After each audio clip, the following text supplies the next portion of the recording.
Hello friends! Welcome to my channel. My name is Dea and I like to vlog about random things in my life and the things that I mostly enjoy. Today we're here in my kitchen and I'm in my apron because we're making some tarts. So come along and join me!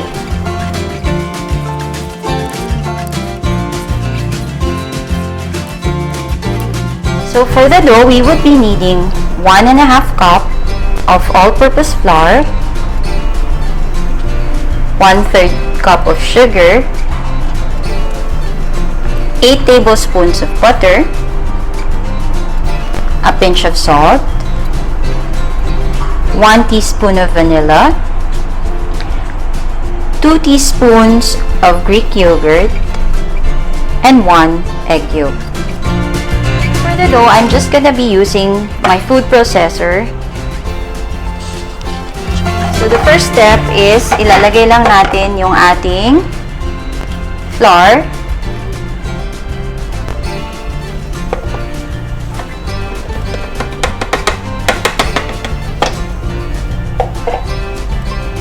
Make sure we're able to put everything in.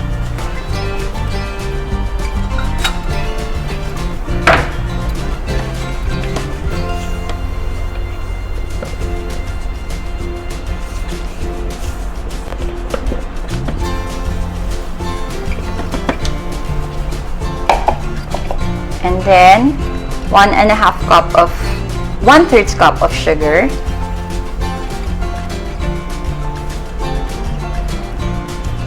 and also our butter.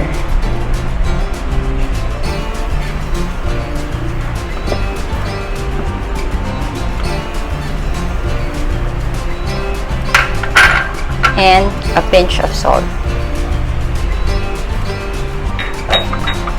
We're just gonna close everything and then we're just gonna pulse it.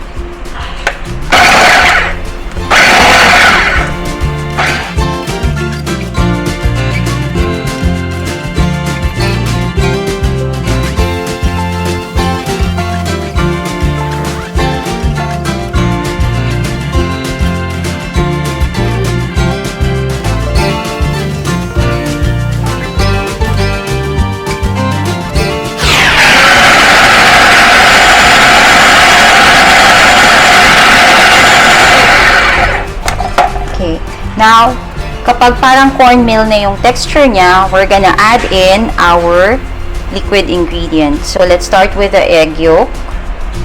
That's 1 egg yolk.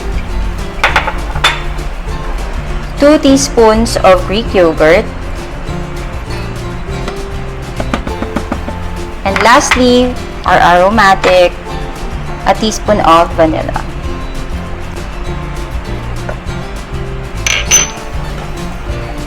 Give it another pulse.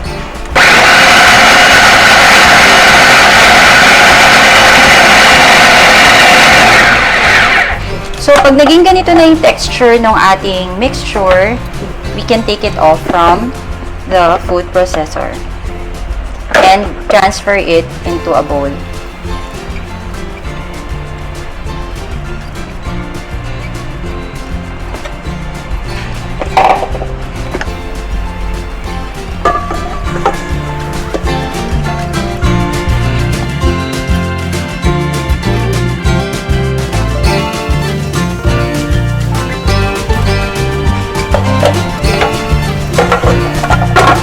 In the bowl, hahaluin lang natin siya all together by hand.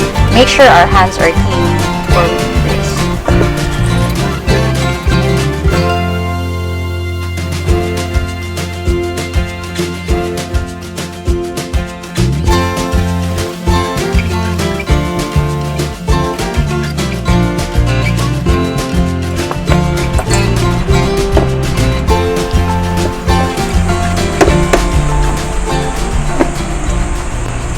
So, kapag ganyan na siya, we can roll it into a ball.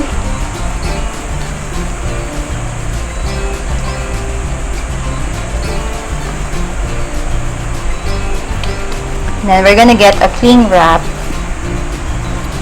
Just put the cling wrap muna here.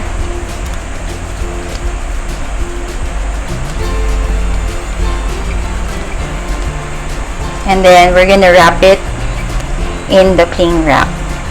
And then we're gonna chill this for at least 30 minutes before we can roll it out and cut them into our tarts.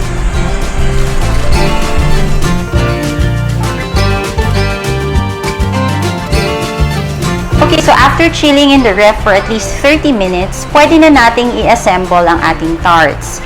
But before we do that, let us first make our streusel topping. For a streusel topping, we're gonna need half cup of flour, half a cup of brown sugar, a pinch of salt, 1.5 teaspoons of cinnamon powder, and 4 tablespoons of butter cut into smaller pieces. So before we assemble our tarts, let's make the streusel topping. So all we need to do is to combine all the ingredients. So this is flour, our brown sugar, a pinch of salt, cinnamon powder, and our butter. Gagamitin natin to on top of our tarts kasi gusto ko medyo may texture yung ating tarts later. So we're just gonna mix everything together until maging parang crumbly yung texture.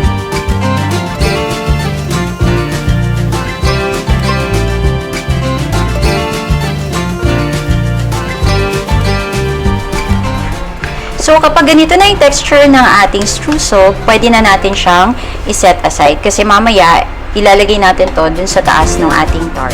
So, after resting our dough and also making our streusel topping, we're gonna take it out from the fridge. And then, since wala akong pie tins, I'm just gonna use this cupcake molds. I'm just gonna grease them up using an oil spray so they don't stick. Yan. And also, I'm gonna be using this circular cookie cutter para yun yung pang shape natin dun sa ating mga tarts. So, put this aside. And nandito na yung ating dough. So what I'm gonna do, I'm gonna flour our surface. Lightly flour our surface.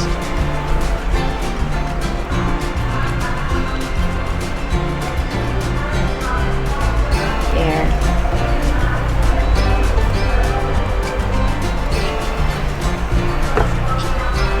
As well as our pin, rolling pin. So I'm just gonna give it a quick knead para medyo mag-soften siya ng konti.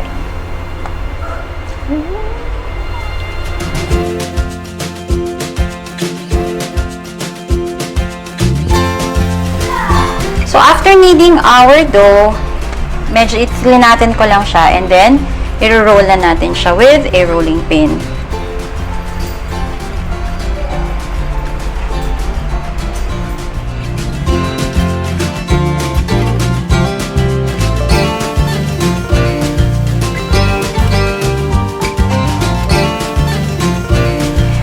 Nating ma-roll out yung ating dough to our desired thickness, yan, we can use now our cookie cutter para mag-cut ng circles into it.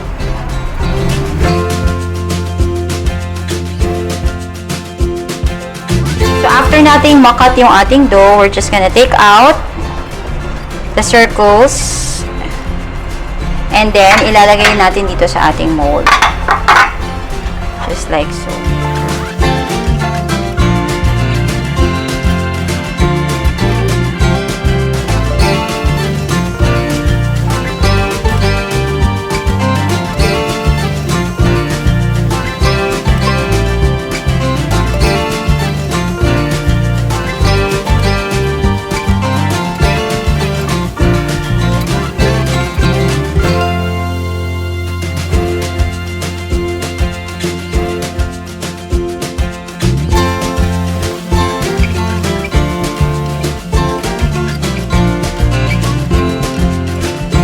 After natin ma-fill out yung ating cupcake mold with our dough, i-fill in naman natin siya with our fruit filling.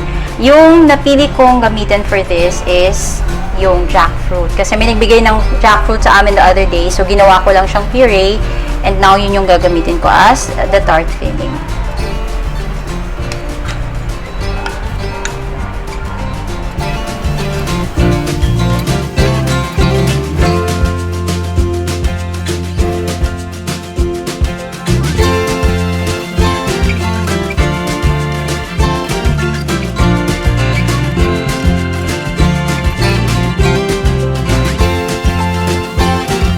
Natin na-fill in lahat ng ating tarts with the fruit filling, lalagyan naman natin siya ng streusel on top.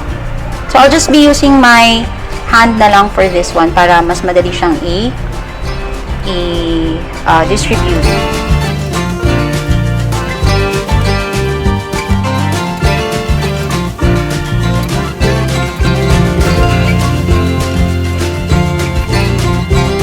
So, after nating malagay lahat ng streusel topping sa ating tart, ilalagay naman natin siya sa oven, sa ating preheated oven for 12 to 15 minutes at 350 degrees Fahrenheit.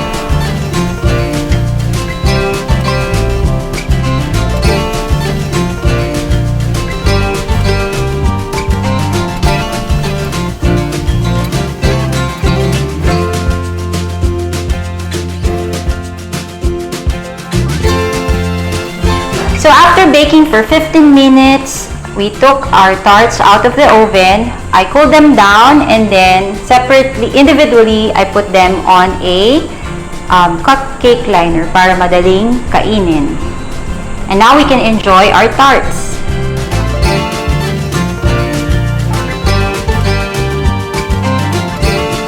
So that is our jackfruit tart. Thank you for joining me again today. I hope you had fun baking with me. See you again next time. Bye!